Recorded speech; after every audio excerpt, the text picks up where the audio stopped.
ذوالقرنین اصل میں ایران کے بادشاہ تھے، اور ایران اس وقت دو ملکوں میں اوپر میں منقسم تھا۔ اب بھی اگر ابھی کبھی نقشہ دیکھیں گے تو ایک علاقہ جو ہے ایران کا وہ تو ہے جو خراسان کا حصہ ہے، جو اصل ایران ہے اس کو بھی یوں سمجھیے دو حصوں میں، ایک پارس پرانا کہلاتا تھا جس سے فارس کا لفظ بنا ہے، اور دوسرا مادہ تھا، میڈیا یا مادہ۔ تو یہ ایک شخص ایسے ابھرے کہ جنہوں نے ان دونوں کو ملا کر ایک حکومت بنایا، اور وہاں سے سلطنت ایران کا جو یوں سمجھیے کہ جو ان کا ایک سنہرا دور ہے، اور ان کی عظمت و سطوت جس کی کہ وہ بہت زیادہ جس پر فخر کرتے ہیں، اس لیے کہ ایرانی قوم بڑی نیشنلسٹ ہے، نسل پرست ہے، ان کے اندر اپنی تاریخ پر، اپنی روایات پر جو ہے وہ بہت ان کو فخر ہے۔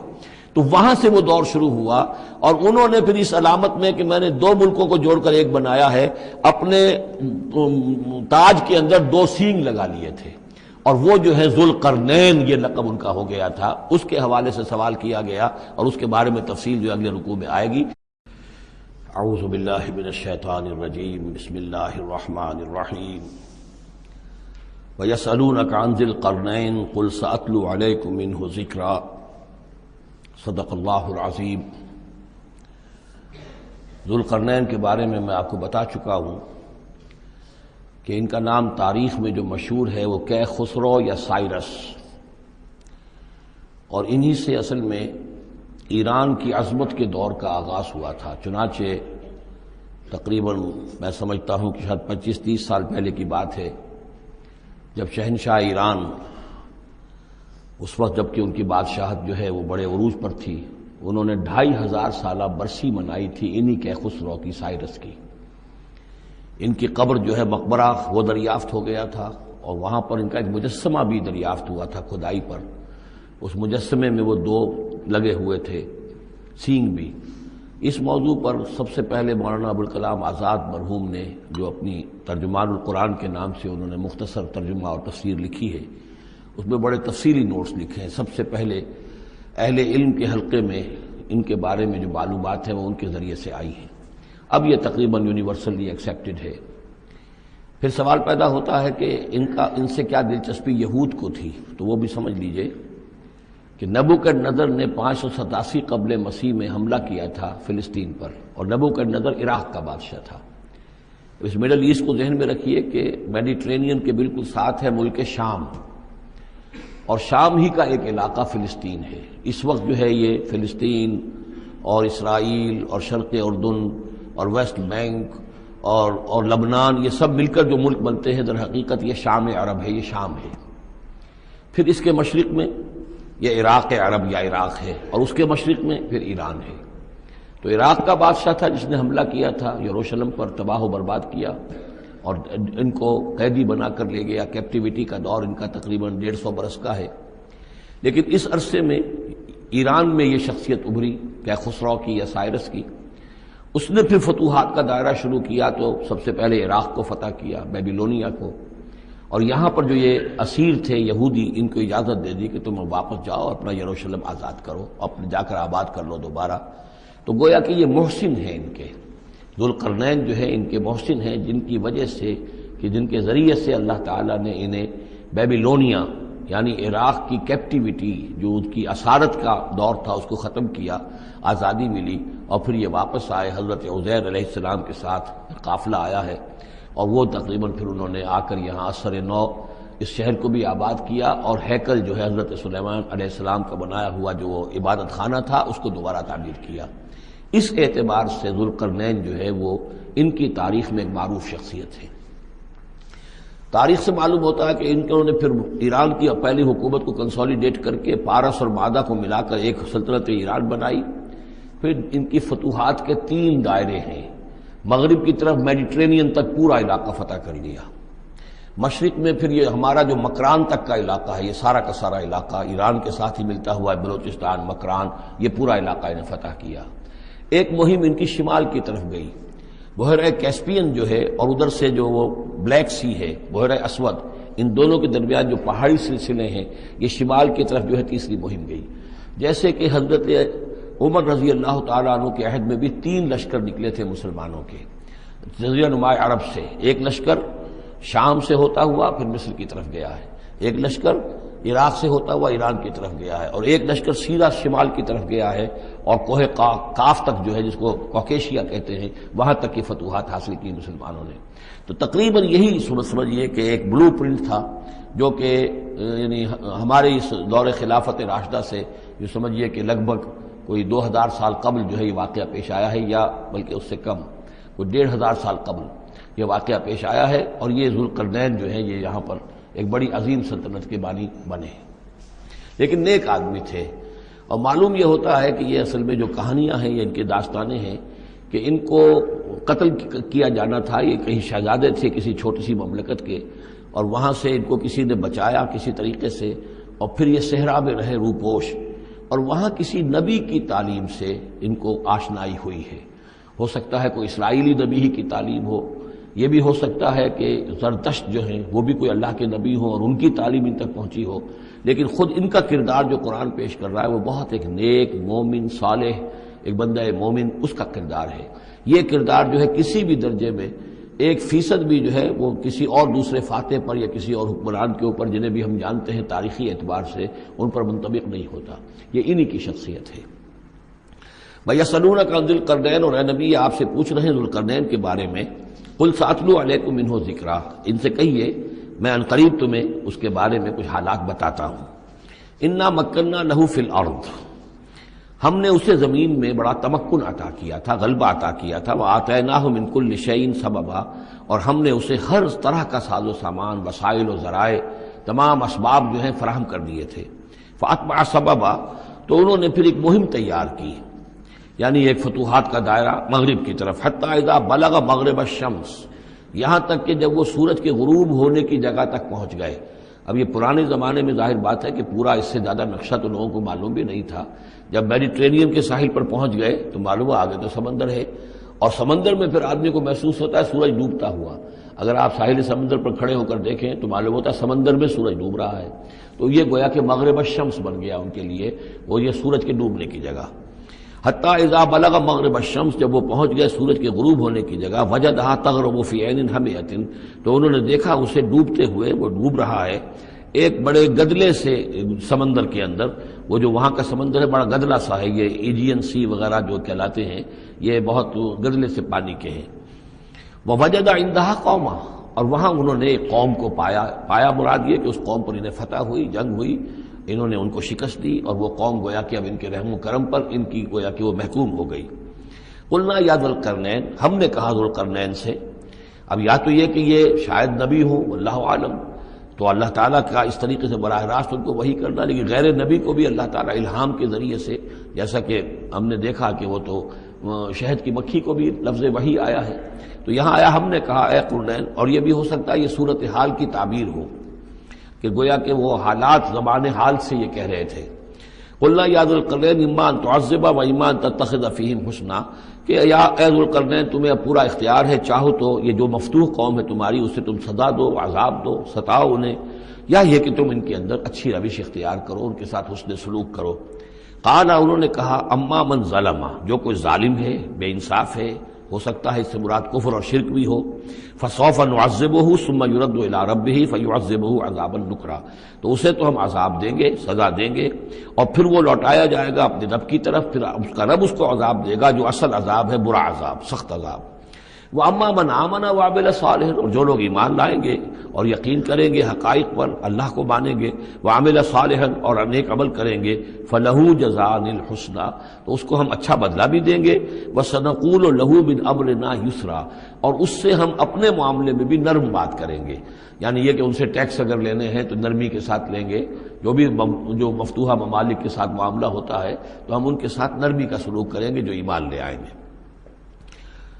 ثم اتبع سبابا، مغرب کی طرف سے فارغ ہو کر پھر اب یہ مشرق کی طرف گئے، پھر انہوں نے ایک اور مہم کا بندوبست کیا، حتیٰ اذا بلغ مطلع الشمس، یہاں تک کہ جب وہ سورج کے طلوع ہونے کی جگہ تک پہنچ گئے۔ اب یہ جہاں تک تاریخی طور پر ثابت ہے وہ صرف مکران کے علاقے تک اتنی دور تک آئے ہیں، واللہ عالم، ہو سکتا ہے کہ مکران کے ساحل پر کھڑے ہو کر بھی انہیں محسوس ہوا ہو کہ بس اب یہ سورج جو ہے غروب ہو رہا ہے یا طلوع ہو رہا ہے وہاں سے، مطلع الشمس، تو وہاں جب پہنچے، وجدہا تطلع علی قوم لم نجعل لہم من دونہا سترا، تو انہوں نے پایا اس کو کہ وہ طلوع ہوتا ہے ایک ایسی قوم پر کہ جس کے لیے ہم نے آفتاب سے کوئی اوٹ نہیں رکھی ہے. یعنی یہاں کے جو قبائل تھے، گیڈروسیا وغیرہ یہ کہلاتا تھا اس زمانے کے اندر، یہ وحشی قبائل تھے، ان کو ابھی چھت بنانے کا فن نہیں آیا تھا. یعنی گھر جو ہوتے تھے وہ صرف دیواریں کھڑی ہوتی تھیں کہ جو خالی پلاٹ ہے زمین کا اس میں یہ دیوار کھڑی ہے، یہ میرا گھر ہے، تمہارا گھر ہے، لیکن گھر میں چھت وغیرہ کا بھی کوئی تصور ان کے ہاں نہیں تھا. ظاہر بات ہے کہ چھت ڈالنا جو ہے یہ تو ایک تمدن کے ارتقاء کے دور کی علامت ہے. تو وہ بغیر کسی سورج کے سائے کے وہ اپنی زندگی گزارتے تھے. کذالک، ایسا ہی ہوا وہاں بھی، یعنی جو پہلے ہوا تھا کہ یہاں بھی معاملہ وہی ہوا کہ اللہ تعالیٰ نے اختیار مطلق انہیں دیا، فتح دی، لیکن انہوں نے یہاں بھی یہی کہا کہ جو نیک لوگ ہوں گے ان کے ساتھ ہم نرمی کریں گے اور جو شریر ہوں گے ان کو سخت سزا دیں گے. وقد احطنا بما لدیہ خبرا، اور ہمیں پوری طرح معلوم ہے کہ جو وہاں اس کی خبر ہوئی اور جو بھی حالات وہاں گزرے، جو ماجرا وہاں ہوا. ثم اتبع سببا، اب یہ تیسری آ رہی ہے، ثم اتبع سببا، پھر اس نے ایک اور مہم تیار کی. یہ شمالی مہم ہے. حتی اذا بلغ بین السدین، یہاں تک کہ جب وہ دونوں پہاڑوں کے درمیان پہنچ گئے، دو دیواروں کے درمیان پہنچ گئے. تو یہ سمجھ لیجئے بحیرہ کیسپیئن داہنی طرف ہے، مشرق میں بحیرہ اسود، بحر اسود، اس کے درمیان یہ سلسلہ کوہ ہے اور یہ پیرلل چلتے ہیں دو، اور ان کے درمیان سے پھر وہ درے ہیں کہ جن میں سے ہو کر شمالی علاقے سے جو وحشی قبائل تھے وہ آ کر یہاں حملہ کرتے تھے، تاخت و تاراج کرتے تھے، لوٹ مار کر کے چلے جاتے تھے، جن کو یاجوج ماجوج کہا گیا ہے. حتی اذا بلغ بین السدین، جبکہ یہ پہنچے ان دونوں دیواروں کے درمیان، وجد من دونہما قوما، تو انہوں نے پایا ان دونوں کے ورے ایسے لوگوں کو، لا یکادون یفقہون قولا، یہ لوگ بھی ایسے تھے غیر متمدن، کوئی بات سمجھتے نہیں تھے، یعنی زبان ایسی ہوگی کہ جو ان کی سمجھ میں نہیں آ رہی تھی، لیکن یہ کہ کسی نہ کسی ذریعے سے انہوں نے اپنا ایک مطلب، اپنی ایک عرضداشت پیش کی. قالوا یا ذا القرنین، انہوں نے کہا کہ اے ذو القرنین، ان یاجوج و ماجوج مفسدون فی الارض، یاجوج اور ماجوج جو قومیں ہیں یہ زمین میں بہت فساد مچانے والی ہیں. فہل نجعل لک خرجا، تو کیا ہم آپ کے لیے ایک سالانہ خراج مقرر کر دیں، الا ان تجعل بیننا و بینہم سدا، اس کے عوض کہ آپ ہمارے اور ان کے درمیان ایک سد تعمیر کر دیں، ایک دیوار حائل کر دیں کہ وہ ہم پر حملہ آور نہ ہو سکے، یعنی درے کو بند کر دیا جائے. یوں سمجھیے جس اصول پر کہ آج کل ڈیم بنتے ہیں. ڈیم کیا ہے کہ ایک پہاڑی سلسلہ یوں آ رہا ہے، ایک پہاڑی سلسلہ یوں آ رہا ہے، دریا درمیان میں سے گزر رہا ہے، آپ نے گزرگاہ پر ایک دیوار کھڑی کر دی تو یہ گویا کہ ایک آرٹیفیشل لیک کریٹ ہو گئی، پانی یہاں جمع ہو رہا ہے. تو اگر پہاڑی سلسلے دو چل رہے ہوں، ان کے درمیان جو راستہ ہے اس کو اگر بند کر دیا جائے، ایک دیوار کھڑی کر دی جائے اور اس دیوار کے مضبوط دیوار ہو، تو ظاہر بات ہے کہ پھر ادھر سے کوئی آ کر حملہ آور نہیں ہو سکتا، ان کے لیے ایک حفاظت کا سامان ہو جاتا ہے. یہاں یہ سمجھ لیجئے کہ یاجوج ماجوج سے کیا مراد ہے. حضرت یافس علیہ السلام، جو تین بیٹے تھے حضرت نوح علیہ السلام کے، سام، حام، یافس. سامی نسل کے بارے میں تو ہم نے بہت کچھ سمجھ لیا کہ حضرت ابراہیم بھی سامی نسل سے تھے، پھر قوم عاد بھی سام ہی کی نسل کی ایک شاخ تھی، قوم سمود بھی اسی کی شاخ تھی. یہ تمام جو ہے یہ تو سیمیٹک ریسز ہیں. حضرت یافس کی اولاد نے یہ سینٹرل ایشین ماؤنٹینز کا جو سلسلہ ہے اس کو کراس کیا اور شمال میں چلے گئے، اور شمال میں جا کر دائیں بائیں پھیل گئے. پھر یہ میدان ہے، ٹنڈرے کے میدان اور فلانے میدان اور بڑے بڑے کھلے میدان ہیں. تو گویا کہ ایشیا کو درمیان میں جو سلسلہ کو ہے تقسیم کر دیتا ہے، ایک شمالی حصہ ہے، ایک اس کے جنوبی حصہ ہے. یہ شمالی میں چلے گئے اور جا کر پھر پھیلنے میں وہ مشرق کی طرف آئے تو چین اور ہند چینی تک یہ ساری قومیں جو ہے یہ یلو ریسز، یہ انہی کی نسل سے ہیں. اور مغرب میں چلے تو روس، اور روس سے ہو کر روس کے ساتھ ملتا ہوا علاقہ ہے اسکینڈینیوین کنٹریز کے ساتھ، پھر وہاں سے وہ اتر کر، اور یورپ کے بھی جو یہ مغربی ممالک ہیں، اینگلو سیکسنز جو ہیں، یہ بھی در حقیقت اسی سے اسکینڈینیوین کنٹریز سے اترے ہوئے لوگ ہیں. تو یوں سمجھ لیجئے کہ ویسٹرن یورپ اور ایسٹرن یورپ کا بھی خاص طور پر شمالی علاقہ، اور پورا یہ روس کا علاقہ، اور پورا صحرائے گوبی، اور پورا چین، اور وہاں تک جو ہے ہند چینی تک، یہ یافس کی نسل ہے. یافس کے جن بیٹوں کے نام تورات میں آئے ہیں، کئی نام ہیں، وہ کوئی ایک دو نہیں، ان میں گوگ اینڈ میگوگ بھی ہے، توبال بھی ہے، موسک بھی ہے. موسک ایک شخص کا نام ہے، اور ماسکو ہو سکتا ہے کہ اسی نے آباد کیا ہو اور وہیں سے وہ نام بنا ہو. توبال اور بالٹک سی جو ہے اس ایریا کے اندر جو ہے بالٹک سٹیٹس، توبال ان کے ایک بیٹے کا نام تھا. یہ تورات کے اندر نام دیے گئے ہیں. گوگ اینڈ میگوگ، یاجوج ماجوج، یہ بھی انہی کے بیٹوں کے. یہ تمام اقوام جو ہے یہ وحشی ہیں، اور یہ تاخت و تاراج کرنا، لوٹ مار کرنا، یہ ان کا طریقہ ہے، اور ان کا ہے ذکر جو یہاں پر ہو رہا ہے. یہ جو سیلاب آیا تھا، کولونیل سیلاب جو ہم پر آیا تھا، جس میں کہ یہ اینگلو سیکسنز تھے، یہ سب کے سب جو ہیں یہ اسی نارڈک ریسز سے ہیں، یہ بھی یاجوج اور ماجوج کی نسل ہیں۔ ایک سیلاب ان کا آ چکا ہے جو آیا تھا یورپ کے سے نکل کر، یہ کولونیل سیلاب آیا اور پوری دنیا کے اوپر چھا گیا تھا، ایشیا اور افریقہ کو انہوں نے فتح کیا، کولونائز کیا۔ اب اگرچہ ان کی وہ بساط ایک دفعہ تو لپیٹ دی گئی ہے، وہ واپس چلے گئے ہیں،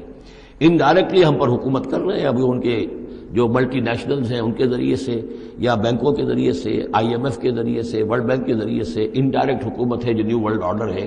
لیکن یہ ہے کہ ابھی ایک اور جو سیلاب ان کا آنے والا ہے وہ آتا ہے احوال قیامت کے معاملات میں۔ آرمگڈون کے بعد جب حضرت مسیح علیہ السلام کا نزول ہو چکے گا اور یہودیوں کا خاتمہ ہو چکے گا، اور پھر یہ کہ تمام جو عیسائی ہیں وہ مسلمان ہو جائیں گے، عیسائیت ختم ہو جائے گی حضرت مسیح علیہ السلام کے آنے کے بعد، اور مسلمان اور عیسائی مل کر ایک ملت بن جائیں گے، سب مسلمان ہوں گے۔ اس کے بعد آخری سیلاب پھر آنا ہے جو اس کے خلاف، وہ احادیث میں آتا ہے، پھر وہ یاجوج اور ماجوج کا ہوگا۔ اور میرے نزدیک یہ یاجوج اور ماجوج جو ہیں وہ ایسٹرن علاقے سے آئیں گے، چائنا وغیرہ سے، ہند چینی سے۔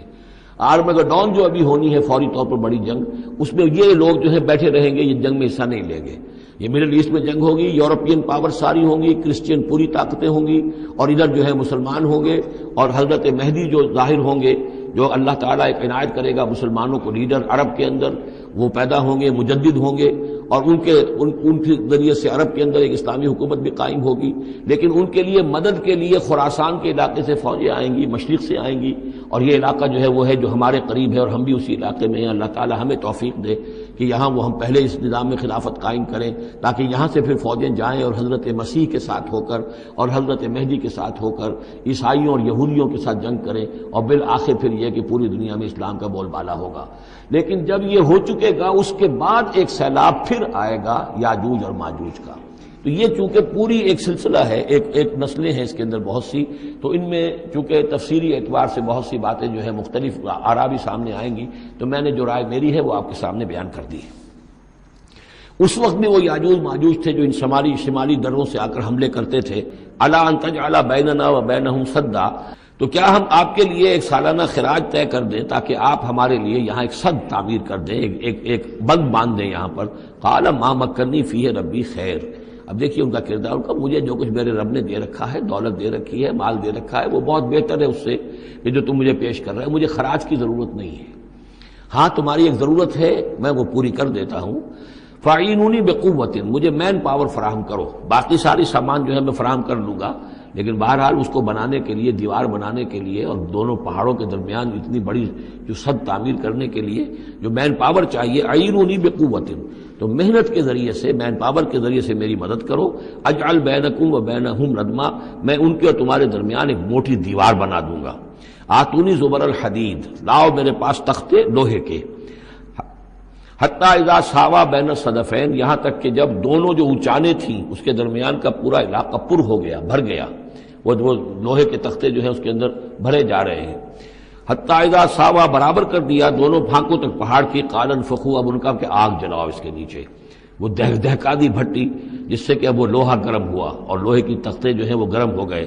حتی اذا جعلہ نارا، جبکہ وہ سارے کے سارے لوہے کے جو تپ گئے خود اور سرخ ہو گئے۔ قال آتونی افرغ علیہ قطرہ، تو کہا لاؤ میرے پاس پگھلا ہوا تانبا کہ میں اس کے اوپر انڈھیل دوں۔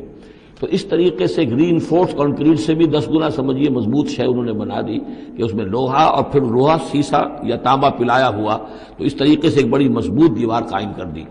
اس دیوار کے جو آثار اب بھی موجود ہیں، دیوار تو موجود نہیں ہے،